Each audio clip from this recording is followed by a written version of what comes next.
संत अनादर हो जाता है, वो नगर उजड़ जाया करे। अग्रोहा नाम का एक बहुत बड़ा शहर था हिसार के पास। उस अग्रोहा में बहुत बड़े पैसे वाले व्यक्ति रहते थे, करोड़पति और अरबपति तो कम नहीं था, बहुत बड़े लाखापति नहीं रहते। कोई गरीब आदमी एक आध कोई था, जैसे कोई कुम्हार हुआ, कोई छोटी जाति के थोड़े बहुत तो बेचारे, बाकी ये सब बड़े बड़े सेठ थे। एक बार दो संत वहां पर आए, उस गांव के गोहंट मतलब गोरे में दूर जाकर बैठ गए। एक गुरु एक शिष्य था, वो सिद्ध पुरुष थे। उस सिद्ध ने यानी उस गुरु ने अपने शिष्य को कहा, बेटा जा भिक्षा मांग ला गाँव मत है। गाँव भिक्षा मांगन गया, जिसके बारे में आगे जा भाई भिक्षा दो, तो वो गाड़ी देने लग जा, क्योंकि पैसे का अभिमान। यूं कह रोटी करके कौन खाई जाती थारे पे, चलो मारा पलदार लग जाओ, मजदूरी कर लिया करो, मस्टंडो तुम खा खा कर इतने मोटे हो रहे। तो संता का अनादर किया। वो शिष्य वापस आ गया, किसी भी घर में उसने अन्न नहीं मिला। और वो संत जो है छोटी जाति वाला तो नहीं लिया करते, तो वो जो है उसमें संत जो है नीची जाति वालों से अन्न नहीं लेते थे, क्योंकि वो तो गाल भी देंगे। पर वो गए उन सेठा के पास, उन सेठा ने जवाब दिया कि आप जो है करके क्यों नहीं खाते और दुनिया को ठगते फिरते हो, ऐसी वैसी बातें बनाई। वो चेला जो है वापस चला जाता है। वापस जाके वो गुरु कहने लगा, भाई क्या बात होगी, भोजन नहीं मिला? तो शिष्य कहने लगा, ना जी ईसा गांव तो मैंने ना देखा था आज तक, गांव और भी बतेरे देखे पर ईसा नहीं देखा था कि सूर्य सर ना बोल दे चलो रोटी राटी ना दे, भिक्षा ना दे, वह भी बात कोई बड़ी बात नहीं है। पर ये तो बोलने बहुत गलत से कि बोले कैसे ऐसे कहें, तुम करके क्यों नहीं खाते, तुम मस्टंडे फिरते हो और के कुमा के गए थे तुम, यहाँ तुम्हें जो है ना अन्न मिला है। थोड़ा तेज कर भाई। तने बोला, भाई एक बार और जाइए तड़के। बोला अच्छा जी। वो लड़का सुबेरे फिर जा है, वो शाम की बात थी, सुबेरे फिर जा से जाकर उसने तो भाई हर गांव में घर में गया, यही सुनने मिला कि भाई तुम जो है काल भी तेरे बताया था पिट्टे गा के तू जाता नहीं यहाँ से।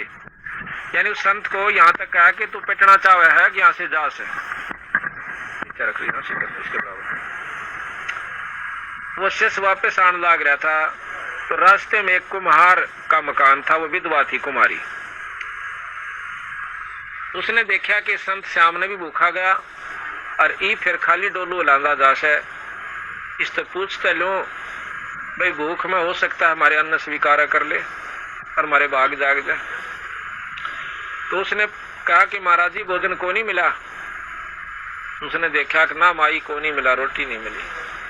अब मेरे पास अन्न है, आप ले जाओ, रोटी तैयार कर रखी है, कुछ दलिया है, कुछ रोटी से। अब तक काल के भूखे दिखो सो, कहाँ भूख लाग रही, कल के भूखे ले जाओ।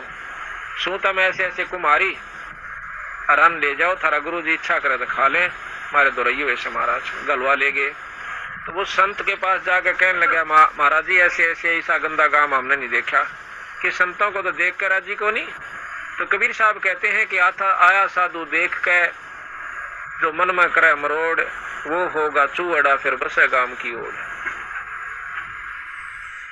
तो गुरु जी कहने लगा, भाई किसने दिया रोटी? कि ऐसे ऐसे भिक्षा गाली, एक माई है, वह विधवा है, कुमारी से, ऐसे उसने सारे लक्षण बताए। वह नो कहती जी मेरे भिक्षा तो सांझ ने भी गाल दो, फिर मेरा दिल नहीं ठूक, क्या कहते हमारी भिक्षा ना लेंदे हो। बोला भाई बात तो ठीक से, पर न्यो करे उल्टाए जा। मैंने भोजन खा लिया और न्यो बोला वापस जा, और जाकर न्यो कह दे उस माई ने किस गांव में छोड़ जाएगी। अब शिष्य ने सोचा देख उस तो रोटी दी और उस जाकर न्यो को तो गांव छोड़ जा, और गुरु जी का हुक्म।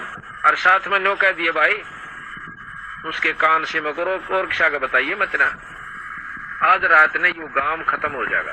उस सिद्ध ने कहा महात्मा ने, और यहाँ से चल पड़ेगी, जहां भी दिन छिप जाए उड़े डट जाएगी, उड़े बस जाएगी वहां, और बहुत सुथरी तरह बसेगी ये आशीर्वाद से। अब वो बुढ़िया ने तो सुना थी ये बात, उसका तो घी बंदगी देख, संत की बात खाली जा नहीं सकती। उसने अपना जो है गधा का ऊपर सारे बच्चे बिठाए, सारा घर का सामान लाद लिया, ऐसा थोड़ा सामान था, और जाकर के वहां से चली थी। क्यों 2-2:30 बज गए, शाम के 4 बज गए। चाली तो 5-7 किलोमीटर गई थी। जब वह दिन छिप गया, वहां अपना डेरा डाया, रोटी टूका किया।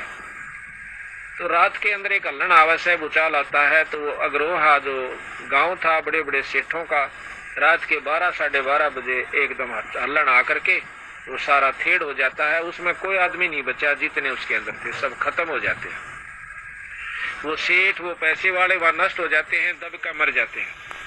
आज भी उस अग्रोहा के अंदर बहुत बड़ा ठेड़ बना हुआ है और उसके अंदर इतना धन निकलता है कि गवर्नमेंट ने वहां खुदवाई बंद कर रखी है। तो क्या हुआ कि सुबह लोगों ने पता चला कि गांव गर्क हो गया, भाई ऐसे ऐसे हल्लन आया था। उनको मालूम नहीं था कि ये कहानी ऐसे बन गई। कोई भी जो दुख आपदा प्राकृतिक आती है कि अप्राकृतिक आती है, ये सिर्फ अपने किए हुए कर्मों से आकर। फिर पता चला कि उसमें तो एक लड़की औरत बचकर आ रही है, वह बिराना क्यों कर लकड़ी आई और गाड़ा इसी प्रकार अपने बच्चा ले बैठी है। आस पास के गुआंडा के आदमियों की इतनी उसके प्रति श्रद्धा बन गई, उसने जाकर बोले माई तो बहुत भगवान सब और नो कर थोड़े ठाठ तो बस कितना जान की जरूरत नहीं है और ले तेरे नाम जमीन। यानी आस पास के गामा ने उसके नाम बहुत घनी जमीन कर दी। अनु बोली जी मैं क्या करूंगी इतनी जमीन की, मन तो अपना दो रोटी का धंधा चाहिए। वह जमीन कर दी। और कोई गांव के आदमी आसपास के वहां का बसन लागे, हम भी यही मकान बनावांगे। आज उस कुमारिया के नाम पे एक बहुत बड़ा गांव बसा हुआ है, उस कुमारी के नाम पे। उसका नाम में कुमारिया है, उस गांव का बहुत बड़ा गांव हो गया और वो थेड़ हो गया। तो